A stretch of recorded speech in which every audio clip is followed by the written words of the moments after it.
items. If you would silence your cell phones, we'd appreciate that. And if you've not attended a meeting before, the way it works is after we call the roll and approve the minutes, we go over items one at a time. The way it works is city staff will present on an item, and then initially it's open just to the commission for technical questions. Once we're done with technical questions, we bring it back to the commission. Oh, pardon me, yes.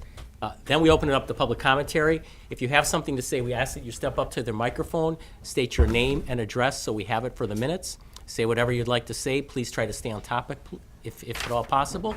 Once everybody who's had the opportunity to speak has done so, we close public comment and bring it back to the commission for discussion and a vote. I'd also, just a housekeeping note for the commission, we have a full house today. So if you're an alternate, remember that alternates can participate in the discussion, but when they're not needed to vote, they don't vote. With that, let us call the roll, Andrew. Kathleen Propp. Here. Ed Bowen. Steve Cummings. Here. Michael Ford. Here. John Hintz. Present. John Kiefer. Here. Robert Weigert. Here. Thomas Perry. Here. Andrew Mott. Here. Derek Groth. Here. Thomas Wojtek. Here. Moving on to the approval of the minutes from January 15th meeting. Do we have any additions, corrections, deletions, et cetera? Move to approve. Second. All those in favor say aye. Aye. Opposed? Okay, motion clearly passes. Moving on to item number 1, a 4-lot land division and certified survey map at the southwest corner of Harrison Street and E. Packer Avenue. Thank you, Mr. Chairman. You're welcome, sir. This is a request for a 4-lot certified survey map located at the north side of town at the southwest corner of East Packer Avenue and Harrison Street. Up on the screen, I have an aerial of the subject site. Currently, the area consists of 3 parcels, which are lots 1, 2, and 4 primarily. What the applicant is proposing is to create a 3rd lot on the south side of the current lot, directly at the corner of Packer and Harrison Street. The subject area is all zoned urban industrial, and all 3 lots, or the existing lots, are fully developed. It's more or less personal storage uses for lot 1. Lot 2 has some storage buildings and a automobile service facility located centrally on the parcel. And then the 3rd parcel, which is labeled as lot 4, is a recently constructed personal storage building that was built last year, I believe. The purpose of the land division is to split the 2 storage buildings located on the south side of the lot 2 parcel from the other use of this automobile storage facility. The proposed lot is 80 feet wide by approximately 350 feet deep, and it does contain a small little jog about midway through the lot. That jog is required to avoid a stormwater feature, which was built recently on the lot 4 parcel. All 4 lots do meet the required base standards of the urban industrial district, and the comprehensive plan recommends this area for mixed-use development. With lot 3, the northerly lot line in front of the buildings it's going to be located 10 feet from the north side of the storage buildings. That is compliant with the urban industrial standards. However, the north sides of these buildings do contain overhead storage or overhead garage doors. So a cross-access easement will be required to allow continued vehicular access to the north sides of those buildings. Also, it's presumed that Lot 2 will utilize an existing driveway entrance onto Harrison Street, so the surveyor has put in an additional cross-access easement between lots 2 and 3 on the survey map. The Department of Public Works commented they would like to see all of the public utilities. This will be conveyed to the, or it has been conveyed to the surveyor, so all the utilities will be shown on the final map. Another item Public Works requested was to dedicate a corner radius at the corner of Harrison and Packer. That's to allow easier construction of sidewalk if and when sidewalk is ever ordered in this area. The street dedication will come back before this body, and it will need common council approval, but that will come back very shortly, probably the next month or 2. Staff is comfortable with the proposed layout. The primary reason for the land division is to allow the owner to sell the automobile service buildings separate from the storage buildings, and it meets all the underlying standards. So staff is recommending approval of the four-lot certified survey map with two conditions, one which has been fulfilled already, which was the 25-foot radius at the corner of Harrison and Packer Avenue. And then the second condition, all existing private and public utilities shall be placed on the final certified survey map. All right, thank you, sir. Technical questions, Mr. John. Is there a reason on the north side of Lot 3 that they have that jog? I understand for the south side because of the stormwater management, but the north side, do they need to have that other than making it parallel? I mean, Yeah, the urban industrial district has a minimum lot width of 80 feet. So in order to get that 80 feet, they have to provide that jog. I'm talking about, okay, where it jogs to the south as you're moving westward. That section there, why does it jog downward there? I mean, it's still going to be 80 feet if it goes straight across. Why is there a necessity for it to jog downward right there, which is creating that problem with the cross access? Why wouldn't it just go straight across? That was the preference of the property owner. I believe she's trying to keep as little land as possible for the storage building property. There's nothing in the zoning ordinance that would prohibit creating a little jog like that, but more or less preference of the property owner. Other technical questions? Seeing none, anyone here from the audience here to speak to this item today? I'm here, but I don't have anything to say. Okay, thank you. Then back to the commission. Motion to approve. Second. Any discussion on the motion? Seeing none, let's call the roll, Andrew. Cummings, Aye. Ford, Aye. Hintz, Aye. Kiefer, Aye. Weigert, Aye. Perry, Aye.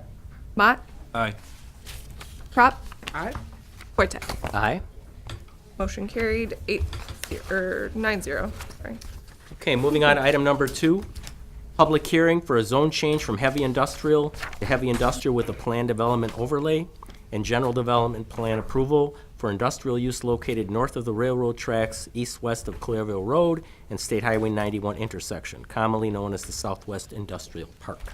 Thank you, Mr. Chairman. The Plan Commission recalls several months back now at this point, we had preliminary discussion with this body about potentially rezoning the remaining portion of the Southwest Industrial Park to a planned development to assist in developing the park, as well as kind of taking in the unique feature of the transload facility that's now been completed and beginning operation.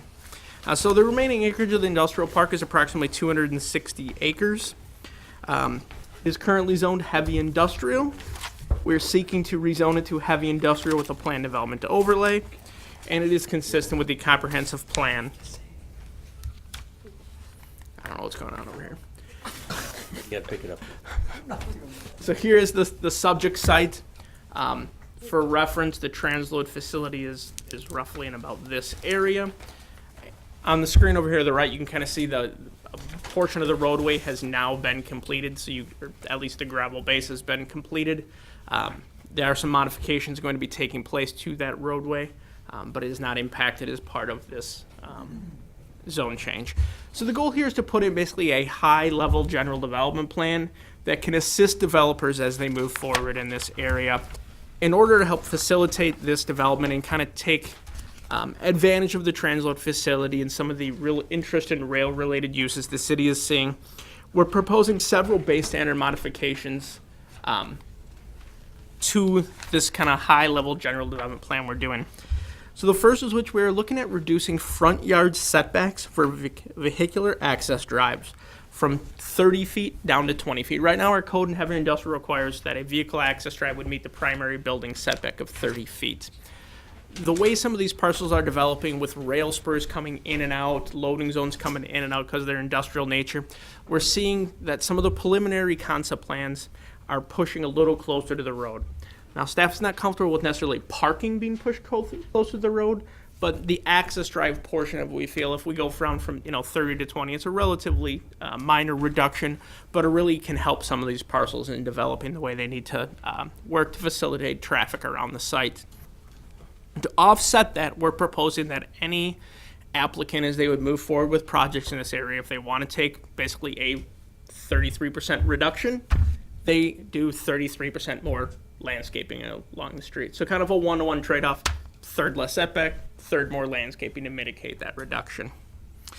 Second, because there is a lot of rail-related uses, we want to make sure, because our code right now is a little bit ambiguous, but we want to make sure it's really spelled out, that side and rear yard rail spurs are permitted within those setbacks. Right now, there's been a lot of discussion back and forth with staff on whether or not the code mentions those as whether they're an allowed use in setbacks or not. We just feel it's appropriate because we know there are a lot of them that are going to be taking place in this park. We just want to call it out, say, yes, you can have those rail spurs in your side and rear yards. Third, staff is proposing that all final landscaping plans be permitted and approved by the Department of Community Development, and that we shall have the authority to relocate required landscaping points to those areas needed to mitigate possible impacts on adjacent developments. So essentially what we want to do here is be able to work with applicants to not require necessarily more landscaping, but to move the required landscaping that are already required kind of around the site to have the greatest impact.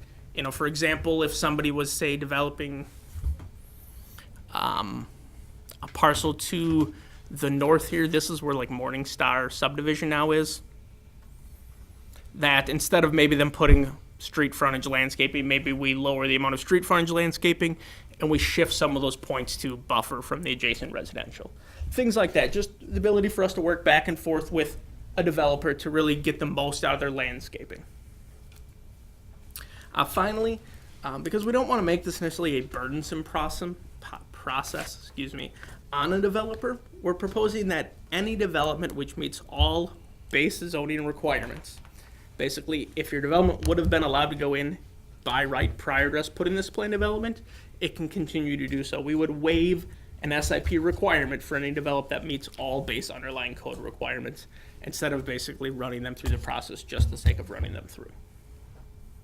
So we're trying to make it a little bit easier for people to develop in this park with giving some, conscious thought and effort to the impact it could have on the surrounding area. That it? That's it. Thank you, sir. Technical questions? Just one, Bob and Kathy? on item 2, that should be rear yard and rear yard. It should definitely be rear yard. Good catch. Yep. Hey, Yeah. that's all I got. Big Says question, it in the staff report. rail spurs. Rail spurs plural, and I'm looking at this photo over here thinking, where's a rail spur gonna go in? Is it gonna go in up So these, the middle? I mean, show us where the rail spur Okay, would go, so because I know where the railroad is. so for example, if this property were to develop, they would need a spur that comes into their property to serve and access their site. Okay, If, but that's the This parcel- transload facility right this is the there. transload, yep. Say this parcel was gonna develop and it needed rail access, they would have the ability to get a spur that comes into their development, so they could access rail. Same with if this was going to develop, that a rail spur would be able to come in and access their development. Don't rail spurs have to be a little more organized than that? So, I mean, like one running, I'm wildly saying, one running up the middle, and then, yeah, Kelly, turn it over to the. it needs explanation. Turn them to the Sure, interim yeah. rail expert. I mean, Waco, which is the company that operates the railroad here, they kind of have a master plan for the area. There's a lot of requirements that they need to follow as far as curvature of the tracks, and like you said, they Right. can't just be crisscrossing all over the place. So they have a master plan for the area. As far as tracks and spurs going to the north too far, there's not a lot that can actually go that far north, just because it just doesn't work as far as, the design and everything, and following the requirements that they have.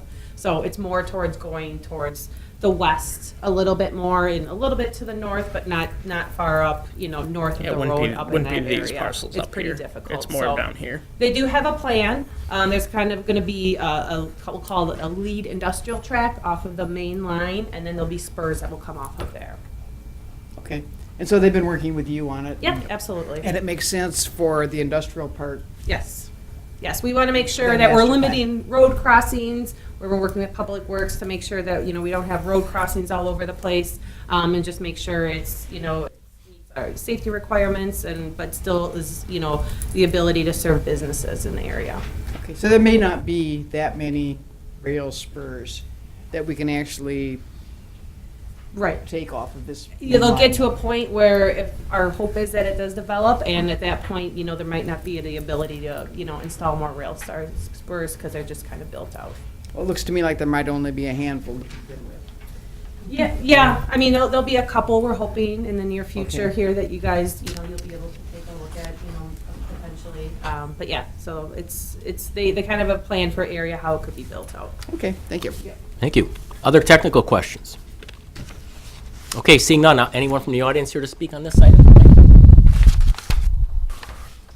Going once? Twice? Okay, public comment is closed. Back to the commission.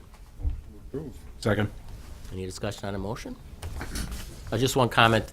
It looks like the city staff has worked very nicely with this company, and it's very thoughtful, and we appreciate that. I appreciate that. Okay, call the roll. Bowen. Aye. Cummings. Aye. Ford. Aye. Hintz. Aye. Kiefer. Aye. Weigert. Aye. Perry. Aye. Crop. Aye. Wojtek. Aye. Motion carried 9-0.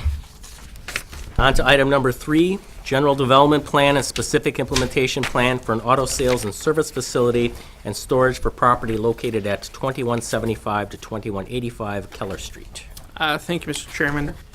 As staff, or as Plan Commission recalled, maybe about a year ago or so, we had a previous development for this area. That fell through. A new potential businesses coming in would like to redevelop the former Miles Kimball J.C. Penney site that it kind of sits on the south end of Aviation Plaza. So here's the site we're looking at, is approximately 3 parcels. Wrong mouse. It is 3 parcels in size that encompasses the parking area and the 2 like I said, we'll call them the J.C. Penney's and Miles Kimball sites. It is a suburban mixed-use plan development zoned area. The 2040 comprehensive land use plan does call for interstate commercial land uses, and this would be within keeping of that. So the petitioner is currently operating a facility on Jackson Road. The name of his business is Extreme Customs.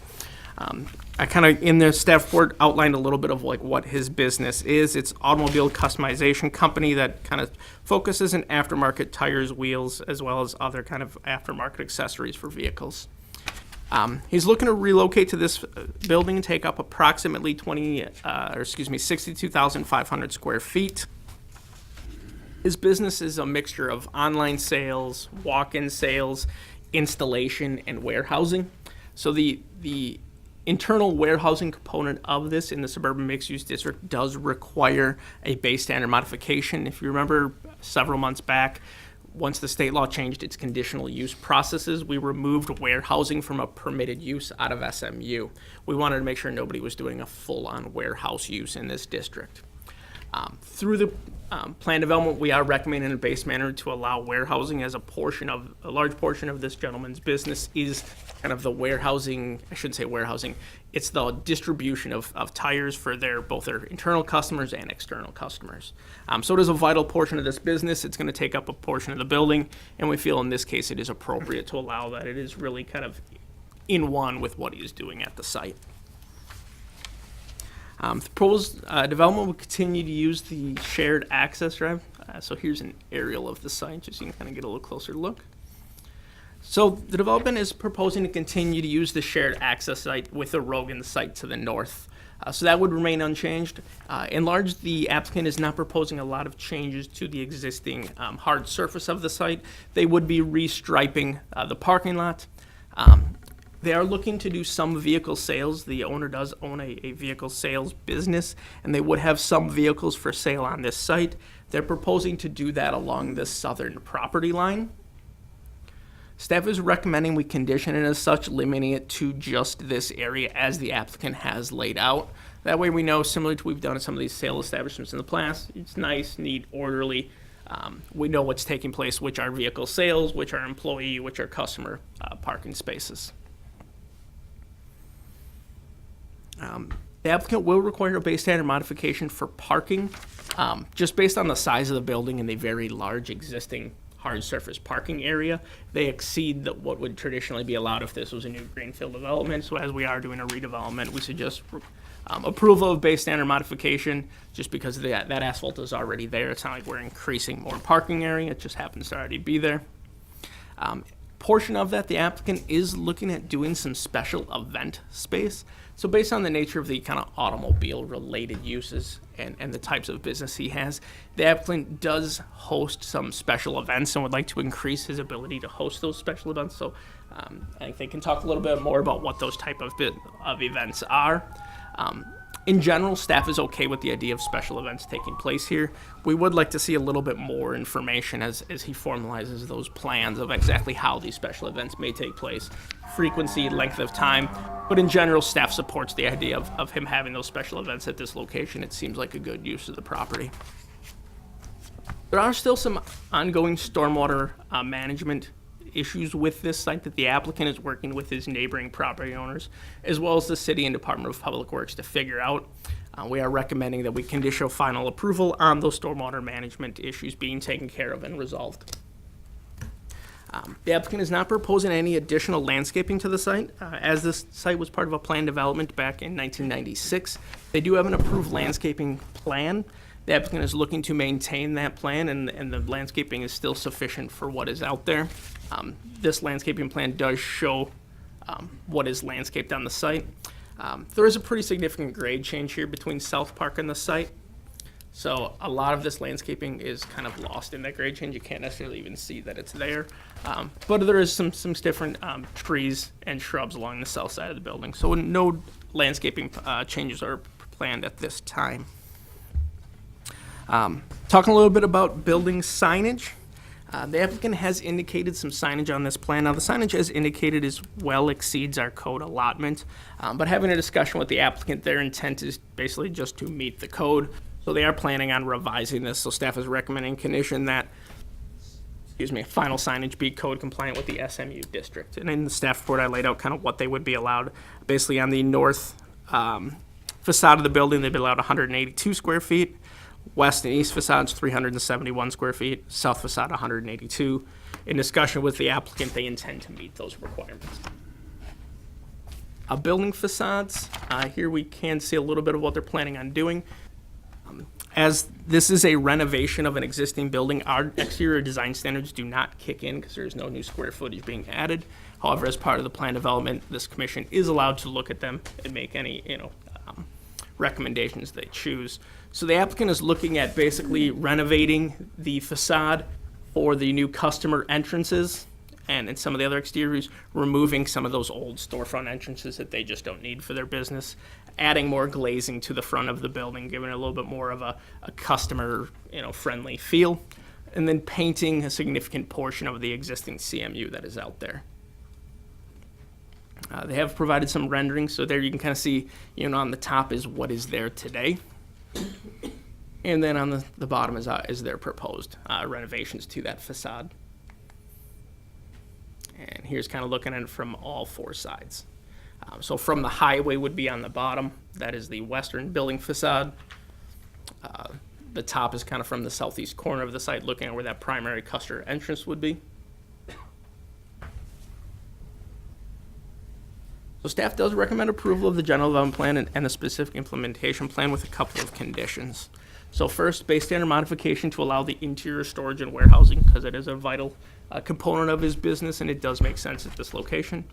Base standard modification to exceed the 125% parking maximum. Again, largely we're in support of that just because it's an existing paved surface. Maximum 25 vehicle display stalls, and those being limited along the south property line as proposed. Applicant shall provide additional information for the frequency, size, and duration of the special events, and shall be approved by the Department of Community Development. Again, in large, staff supports what they want to do. It does make sense to utilize that space that they have. We just want to see a little bit more information of it, make sure it's not something that could potentially be an issue. Final stormwater management plan shall be approved by the Department of Public Works, and wall signage shall meet the SMU zoning standards. All right, thank you. Technical questions, John? I'm guessing that along the east facade, Part of the problem that you were running into with the signage was because of the way they were covering up the door, the former entrance for the J.C. Penney there with the EC logo. Even without that, they're pretty close to being over. Just this sign alone is, as shown, is 350 square feet, and they're allowed 371.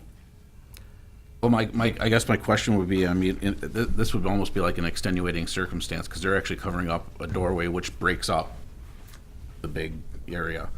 And I don't know if that, in that area, if that's necessary. I mean, I think it looks better having that there than having nothing there.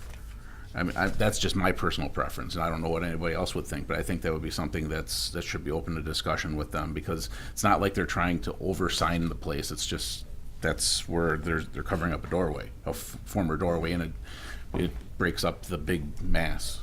From a staff perspective, our basic opinion is 371 square feet is a lot of signage. Reduction of, if they wanted to keep an element here, which they very much way, reducing this sign down to 150, 200, even if you went with 200 square feet here, you could still have another 150 square feet of signage here. Just seems like something we could work with them on, because it's, I mean, that's Worth talking about. a lot of space. Other technical questions? Yes. So I'm kind of with John on this one. If this was redeveloped as 2 or 3 businesses, then there would be 2 or 3 bigger signs. But the total square footage would be unchanged. Our signage ordinance is based on linear foot of building wall. So if this was 3 tenant spaces at 371 square feet of linear building, those 3 signs would be 371 square feet. That seems in an area that we would want to be somewhat visible, to be somewhat in this particular case. When do you go from signage to just different colors, articulations on the building? If they took the logo off there and had that, If the logo was removed, it wouldn't be signage. Other technical questions? On Go ahead, Bob. where the logo is on there, if they closed off the door, they're taking the doors out completely. Correct. Yes. Yep, that entrance is being removed. And what are they using that part of the building for? But we can ask them when they get up here. I'm guessing that would be the warehousing. In your packets, there is a floor plan of the building. Yeah. That one? Page Oh, yeah, that 11. was back here.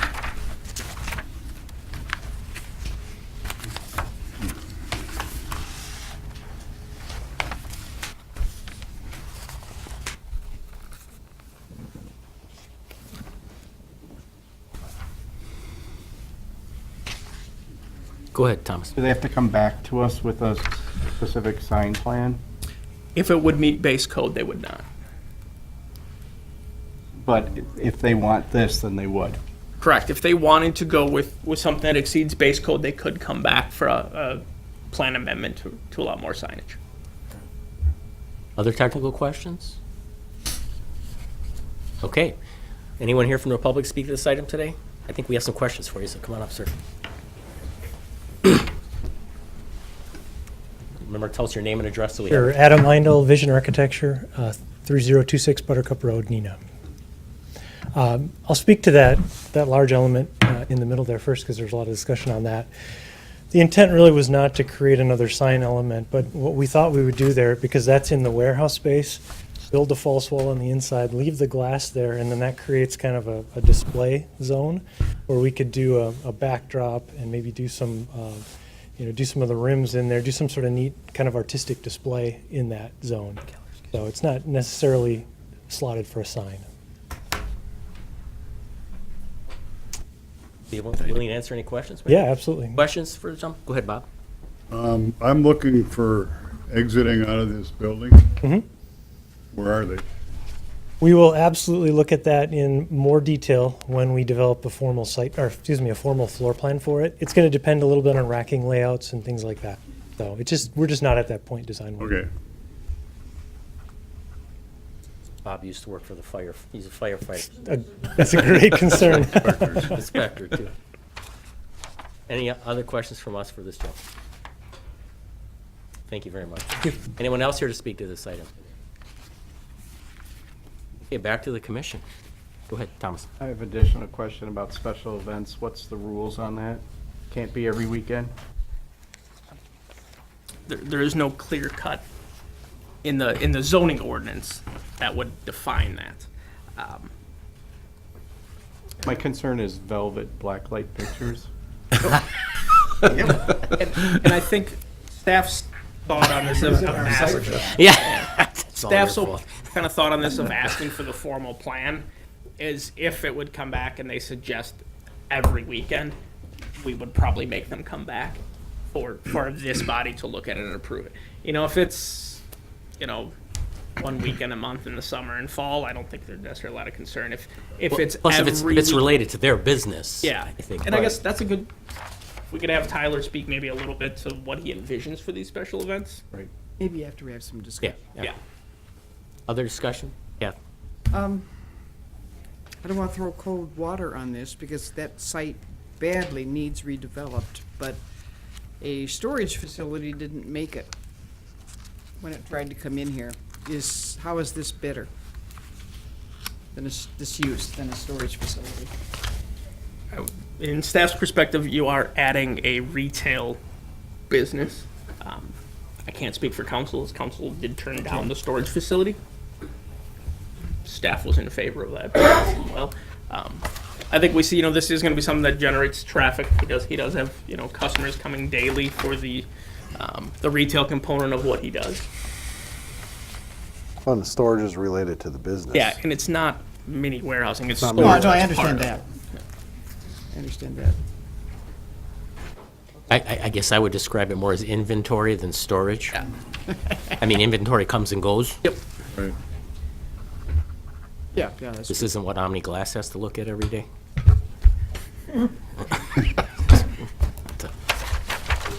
Other thoughts from us? Very subtle.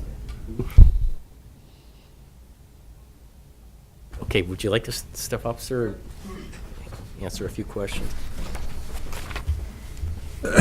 Tyler Riley, owner of Extreme Customs. We have questions for Mr. Riley. Go ahead, John. So I'm interested in special events.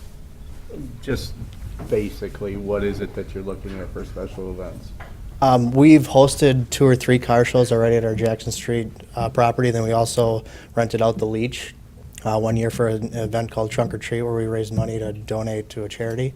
So it'd be similar to that. It wouldn't be every weekend, but we would, you know, within terms with you guys, host car shows over there. We're trying to find a spot to get, I guess, our customers out of like the local parks and other areas where they might meet, where they might be causing a nuisance. They could come to us since they're considered customers, and they'd be able to have the car shows there instead of, you know, hosting in the parks and stuff. So yeah, it wouldn't be every weekend, but we'd like to do a decent amount of them in the summertime, just so they have a spot to go. Other questions for Mr. Riley? Yeah. If you did have special events like that, you'd have to follow, I don't know that you'd have to follow the special event ordinance because they're not in the park. I'm thinking practical things like porta potties. Well, they'd be able to use our And- bathrooms inside. They can use the bathrooms inside? Yeah, of 'Cause course. there wouldn't be that kind of customer traffic for your special events that. Yeah. We would welcome them inside, so. They want to We say, want them to come they in want to and- sell the stuff They're that gonna people are have looking their at there. You like No- those no- wheels? We got them. Yeah, exactly. No porta potties, no velvet paintings. I'm liking this plan more and more. Well, that's important. I don't want it to look trashy. Yeah, I know. I mean, like. I hear you. weekend. Temporary use. But they do have an incentive to get people in the. Yeah. Build enough bathrooms then. And to answer your last question too about the inventory, the storage, this is no different than having T-shirts in there like JCPenney did. It's just our items are a lot bigger and heavier, so we have to have them in different areas, so that we are turning the inventory really quickly. It's not just something that's just stored there and just sitting there. Right. No, I understood that. Okay. Okay. Thank you. Any other questions? All right, thank you, sir, very much. Yep. Back to us. Move approval. Second. Any discussion on the motion? John? I just want to say one thing. I was really disappointed when the storage fell through because this has been vacant for so long. You know, the things that have gone in there, and I just want to thank the local business that's going in there. And I think we've had something fall into our lap that's really nice for this location. There will be a lot more activity, positive activity than. Anything else? Go ahead, Thomas. I just want to mention that the signing is something that I think that they should strongly look at because it's their brand. This is clearly their brand, and this goes through the whole Buffalo Wild Wings discussion about colors and that kind of thing. And so I'm actually kind of disappointed that on the western face that faces the highway, that there's not more on that right side that's all gray. And so I just think that it would be obviously anything's better than what we have now, and I don't find anything with the signing objectionable in any way. I actually would like to see more.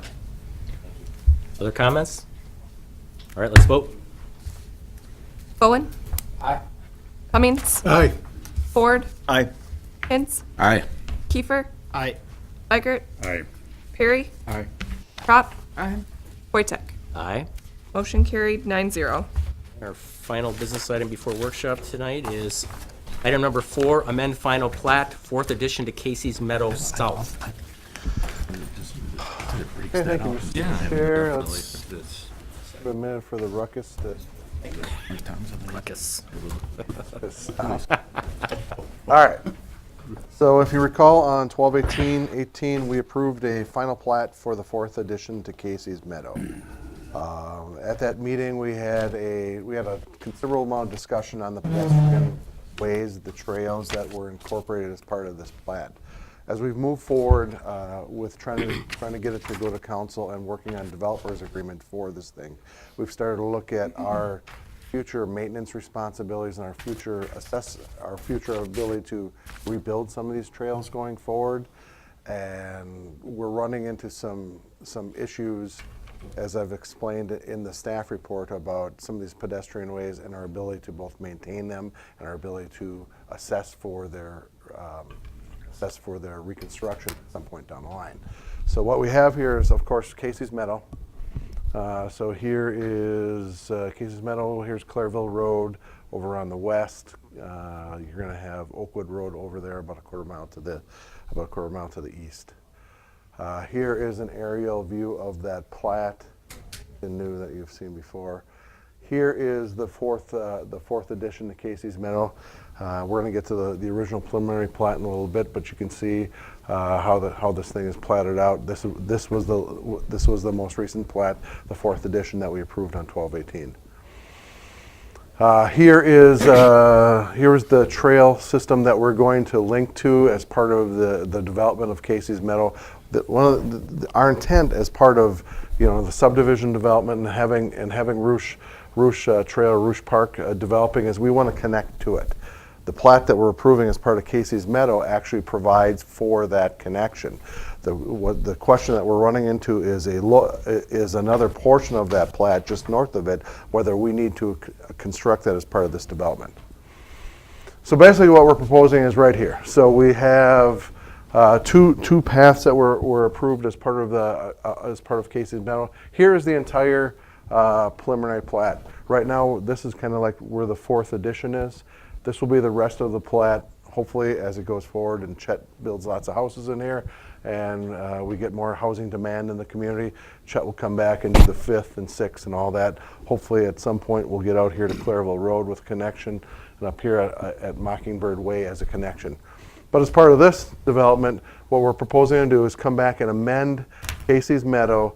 We want to retain this public way easement that actually heads to that regional trail system and get rid of the pedestrian way between Wyatt Way and Rushfield Drive. Part of the reasons why we're proposing to get rid of it is it's a local improvement, and that from a city perspective, we're okay with maintaining a direct link to a trail system. But what we don't want to get in the business of is, as we go across the street, as we go across Rushfield Drive, on a long-term basis, we don't want to have to, A, maintain that, and B, when it has to be redone, we don't want to have to pay for the rebuilding of that trail. We can't, from a state statute perspective, we can't assess the abutting property owners like we would with a sidewalk for the reconstruction of these pedestrian ways. So from our perspective, we're proposing that we eliminate it from the plat, so it eliminates our a requirement going forward for us to have to maintain it. Basically, we know why this was put in here, because it's because Sage Crossing, which is in the middle, hopefully they'll head up north towards 9th Avenue as we develop these areas to the north. So it's a good local, it's a local connection for the sake of improvement within the plat itself. But from a regional perspective, from a perspective we don't, there. Zoom out there, Mark, just a little bit. So you can zoom out tonight. So you can see where Casey's Meadow is. So the reason why it was originally put in was to allow access to those northern parts of the plat as we develop that northward. We've done the research, and we don't know when that pedestrian way showed up. It didn't show up as part of the original preliminary plat. It just kind of showed up one day on the plat. We don't know where it came from, so it wasn't part of when we originally approved the preliminary plat for Casey's Meadow. This trail, this regional pedestrian way, was not on it. These connections here down to the regional trail system, Rouge Park, were on the original plat, but this local one, this pedestrian way, was not included. If it gets eliminated like we're requesting, anybody simply going down this plat will go about 1,400 feet and around, or they'll go this way, or another 1,500 feet around to Sage Lane if they want to go north to, that is Sage Lane, right? Or is it Sage Crossing? Sage Lane. So that's what we're requesting to do right now and here's what it looks like on the actual plat. You can see that's a 20-foot wide plat, right, Jeff? Or a 20-foot wide easement. So it'd be going here. Basically, we're proposing to eliminate this, keep this. This Parks has said they'll take care of, they'll serve it, they'll maintain it, they'll rebuild it, because it's a direct connection from the subdivision to the regional trail system. This is more of a local one. If the developer wants to put this in on his own, they can put it in on their own. We wouldn't have an issue with it. But from a public policy perspective, we don't want to accept maintenance responsibility for this particular easement. So staff is recommending an amendment to the final plat for 4th edition to eliminate the proposed 20-foot wide pedestrian way easement on lots 85, 86, 91, and 92, connecting Wyatt Way with Casey Trail. Thank you, sir. Technical question. Go ahead, Kath. Well, it's a bit embarrassing that we did have a lot of discussion at the planning commission, and that we hadn't got this determined at that time, because the developer didn't want that easement, right? As I recall, and if the developer's here, you can speak to it. Mm-hmm. I recall that he didn't want that section, asked us not to have it, and we said we thought we liked it in concept. So I understand why staff is changing and asking us to remove it. It's probably a good plan to remove it, but it's a bit embarrassing. We like it in concept too, until we sat down with the attorneys and we started to look at the statutes, and we thought that we could assess for those things, but I think there's been some recent court cases that have said that you can't do it. So we looked at it and go, it's probably better for us right now to get rid of this one. And Ray and Parks are fully on board with this one, because that is the only real regional connection to that trail. Yeah. So Parks will maintain that? Yes, they're okay with that length. Chet, as part of the development process, is going to construct the trail from here to here. It's going to be a trail for nowhere until we do this, but it will be constructed as part of this process. This will not be. This is going to be taken out of it at this point. Right. Okay. Yeah. No, we understand, Kathy. It was as we started to move forward with the mechanics of the development agreement and looking in the future for when we have to rebuild it, we started to look at it and say, based on some of these statutes, we can't actually assess. So how are we going to pay for these things? And there's going to be, if we put them in, there's going to be an expectation that we maintain them and we build them. Yeah, no, I understand. Other technical questions? All right, seeing none, anyone here from the public to speak to this item today? Once? Twice? Okay, back to the commission. Motion to approve with the recommendations. Second. Any discussion on the motion? Okay, let's call the roll. Bowen. Cummings. Aye. Ford. Aye. Hintz. Aye. Kiefer. Aye. Weigert. Aye. Perry. Aye. Crop. Aye. Wojtek. Aye.